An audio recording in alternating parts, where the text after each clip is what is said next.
In a previous episode of Ask Dr. Gil, I discussed yoga and the healing aspects of it, including the aspect of community.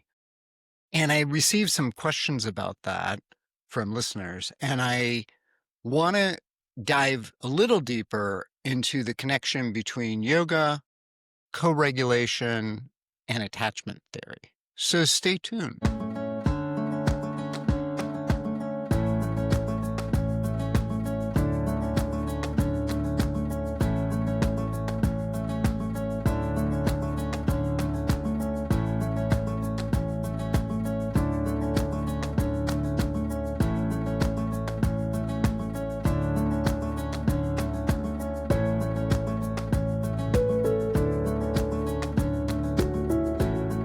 Hello and welcome to Ask Dr. Gil. I am your host, Dr. Gil Winkelman. And today on the show, I want to be talking about some of the aspects of how our nervous system learns safety through movement, relationships, and awareness. And before I go too far into this, when I discuss relationships, it isn't just romantic relationships. And I think it's important to keep in mind that friendships are a really big factor in our mental, physical, and emotional health. And that could probably end up being a separate episode, but I just want to have that. I just want you to have that in the background, in the back of your mind, because a lot of the aspects I'm going to be talking about today relate to that. And we're going to look at these important frameworks in terms of co-regulation and attachment theory and how they weave together in terms of healing anxiety and emotional dysregulation. Because really, this is about embodying the healing aspects in our physical form. And it's not just an intellectual exercise. I go too deep into this. Let's talk about what co-regulation is, because this is how our nervous system is communicating. And it's really interesting. My background in part is in neurofeedback and especially lens. And what neurofeedback is doing is measuring brainwaves. And one of the brainwaves that I think is underrated is gamma waves. And gamma waves are a frequency that's higher than beta waves. It's in the, it depends on the literature and how you look at it, but roughly the 70 to 100 hertz range. And they were discovered later because most of the equipment is measuring at lower frequencies, including the lens equipment. It doesn't actually record the gamma waves, unfortunately. Well, gamma waves are when we talk about, oh yeah, we're on the same wavelength, literally it is the exchange of gamma waves at the same frequencies. And it's interesting because delta waves we know are a carrier wave, which are the low frequencies. They're a carrier wave for gamma waves, but there's probably other aspects of how these frequencies are carrying each other and piggybacking on one another. And my suspicion is, as we learn more about this, this is going to be sort of the mechanism around co-regulation. So what is co-regulation? It's basically how our nervous systems communicate with one another through tone, body, language, energy, about how grounded we are, how calm we are or not, how there's safety or not. And we don't even realize that it's happening. And it's one of those things that I think is important. And when I talked about yoga and the community of yoga, I think this may be part of what is going on in a yoga class, because a good instructor is going to help regulate people's breathing, and oftentimes breath with movement or breathing as you're holding a pose and keeping that steady. Because if you're hyperventilating while you do a pose, that's not going to relax you, right? So that's what we're trying to get to, is this place of breathing calmly while holding the poses, which then translates as we move through the world. And this is, one of the ways to think about this as a baby relaxing in a parent's arms. If the parent is at peace when the baby's upset and doesn't strike out, I don't mean physically, I just mean gets frustrated with the baby is going to learn to self-soothe. And that's where we're trying to get to as adults. But know that if you haven't gotten there, and I'll talk more about this in the second part of the show, that you can get there as an adult, even if you weren't modeled that as a child. So for many of us, we were raised by parents who weren't able to be calm when we were upset. And so we learned a dysfunction, if you will, in terms of how the nervous system is responding to situations. And oftentimes what happens is that people choose partners and or friends that mimic the early childhood rearing. I was actually talking to a patient about this a couple weeks ago, and how she chooses partners that are, she knows intellectually they're not good for her, but they're comfortable. And oftentimes what needs to happen first is to reprogram your nervous system so that you're not comfortable with those people, the people you know that aren't good for you, and you become comfortable with the people that are good for you. And I think often it really is a function of unfamiliarity. And the vagus nerve is such an important part of this. This is how the the system responds and understands, am I safe? This is part of the polyvagal network. And I think I did a podcast about that some time ago. When we don't feel safe, we shift into fight, flight, or freeze. And that all depends on kind of your upbringing, right? So some people will go into fight, some people will run away, and some people will just freeze.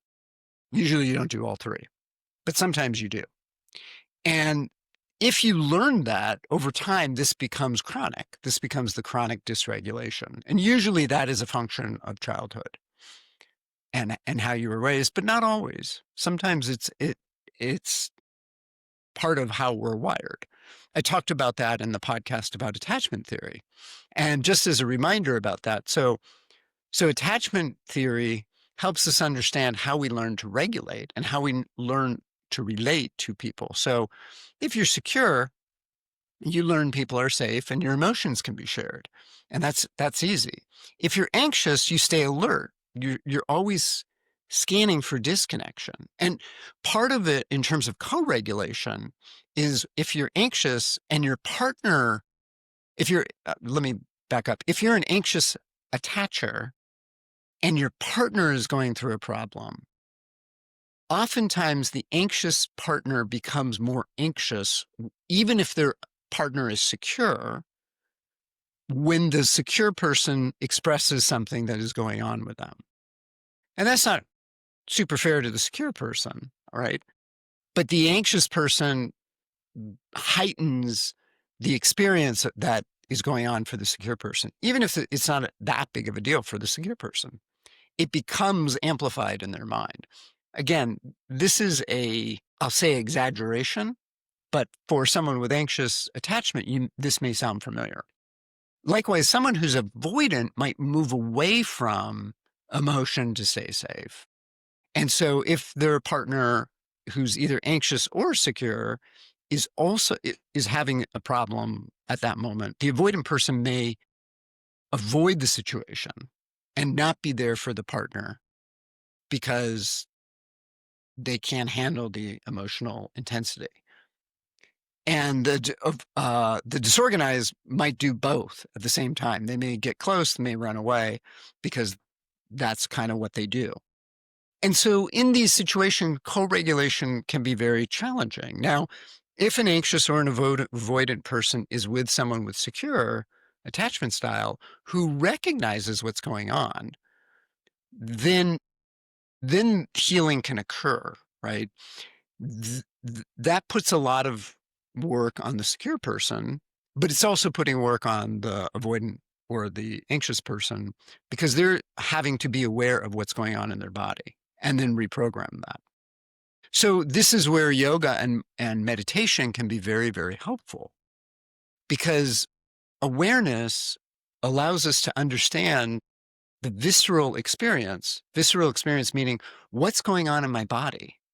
What am I feeling, so that I can then allow that to be there without judgment and then allow it to heal. So I'm going to take a quick break, and on the second part of the show, I'm going to talk more about that and what one can do for healing. So stay tuned.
Hello and welcome back to Ask Dr. Gil. I am your host, Dr. Gil Winkelman. And before we jump back into co-regulation, attachment theory, and yoga, I want to just remind you that if you have any questions or comments, please feel free to send me an email at info@askdrgil.com.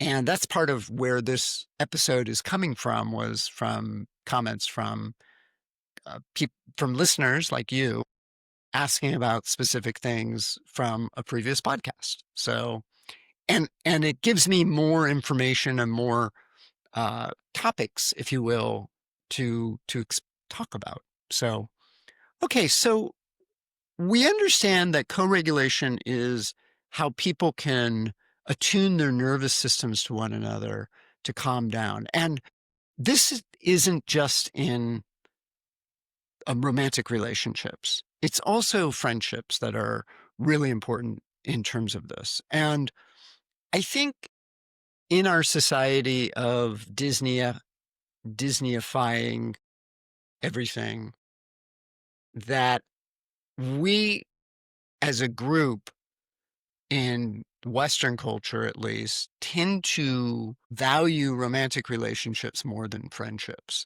And I think that's a mistake. I think that having really close friends is an important part of health and healing. I think men in particular are guilty of this more than women. I think women are better at maintaining friendships. And now I'm generalizing here. I do want to say that I think this is partly a cultural thing, and how we have played the roles of men and women, if you will, in Western society, particularly in the United States. But it's really important to recognize that having 4 to 5 people that you can go to when something is not going right in your life, just to even talk about things, is really, really important. There have been multiple studies about this. I've mentioned blue zones before, and that's actually one of the aspects that they find, is having these social connections. And with the blue zones, it is the areas where they have the most people above 100 years of age as a percentage. And these relationships are really, really important. And it could be, there hasn't been studies done on this, but I'm going to guess it has to do with co-regulation and having someone to go to where you can talk about what's going on and it will calm things down for you. It's not even that you're getting an answer to the problem. It's just the engagement with somebody that then you can kind of begin to move from a sympathetic to a parasympathetic state, right? So you get out of fight, flight, or freeze. Freeze is technically an unhealthy parasympathetic state, but you get out of the fight or flight into a healthy parasympathetic state where you can rest and digest. And this is where yoga comes in. It's not just about stretching, or building strength. It's about regulating the nervous system to experience safety and stillness. Oftentimes, we find that we fidget or we move around because we don't feel safe. And honestly, I think some of that has to do with ADD issues for a lot of people. It's not that they're ADD, quote unquote. And you see this because they'll take Ritalin, but it doesn't actually help them. And the problem is they don't feel safe. And so a lot of the aspects of this a lot of the aspects of yoga allow for the body to move from that sympathetic anxious state into a more parasympathetic calm state. So, for example, exhaling slowly stimulates the vagus nerve. And you can do breath work. You can do this with a friend or a partner too. You don't have to necessarily go to a yoga class. There's something called box breathing. Box breathing is you inhale for a count of 4, you hold for a count of 4, you exhale for a count of 4, you hold for a count of 4. And 4 is just the number that is typically used, but it doesn't have to be 4. Usually that's enough time in terms of the hold, because a lot of people, particularly when you exhale all of your breath, holding for a long time is challenging for people, but it's actually helpful for kicking in relaxation states in the body. And that could be a whole other discussion. Don't want to go down that road just yet. So the other thing is that grounding poses like child's pose, for example, or happy baby or mountain pose, these bring the body into presence and they're very grounding for our system. They help us restore into a relaxation state, but not without collapsing. And I think these are really important in terms of helping you feel embodied. Because oftentimes when you're in an anxious state, you leave your body. I don't mean physically, you're still obviously in your body, but you are mentally not all there. And this happens a lot when we're in pain, physical, emotional, or spiritual. We will leave our body and be unpresent with ourselves. And I think that it's important to understand this because as you become more aware of your internal sensations, then you can bridge the gap between body and emotion. What's interesting is that emotions basically only last for 90 seconds. So if you can just be with that for the 90 seconds, whatever intensity is there, whatever the feeling is, and let go and not attach any thought to it, then it will go away on its own. And I think it's how we move from thinking about healing to actually healing. And this is really an important piece about this. So healing often begins with co-regulation. It's the ability to feel safe in the presence of another person. And as that grows, I think that then we can self-regulate more. And I think this is one of those chicken and eggs. You know, it's interesting. And if you read through a lot of psychology texts, a lot of it is around how do you self-regulate? How do you self-heal? How do you not depend on other people? And I think the reality is that's possible only if you've had a secure attachment framework as your base growing up. And if you don't have that, I think you need to learn how to do both the self-soothing and the co-regulation. And it's not an either or situation. It's a yes and situation. So the goal is restoring flexibility in the nervous system. And over time, as you feel calm within yourself and with other people, this is when the healing begins. And whether you do it through yoga, through therapy, through neurofeedback, the goal is the same, which is to gain this flexibility and self-awareness so that you can feel safe in your life. So that's what I got for you today about co-regulation and yoga and attachment theory. You know, the thing about this is that we heal in connection. We heal with ourselves, with others, with our body, and within ourselves. And I think if you're struggling with trauma and anxiety, remember, it's not about trying harder. It's about letting go. It's about getting into a state where rest and digest, repair can happen. And you can learn more about this. Check out my website at askdrgil.com and feel free to reach out, send an email, or if you have questions, like I said. And thank you so much for listening. I really appreciate your audience and hope this is helpful for you. And I will see you next time.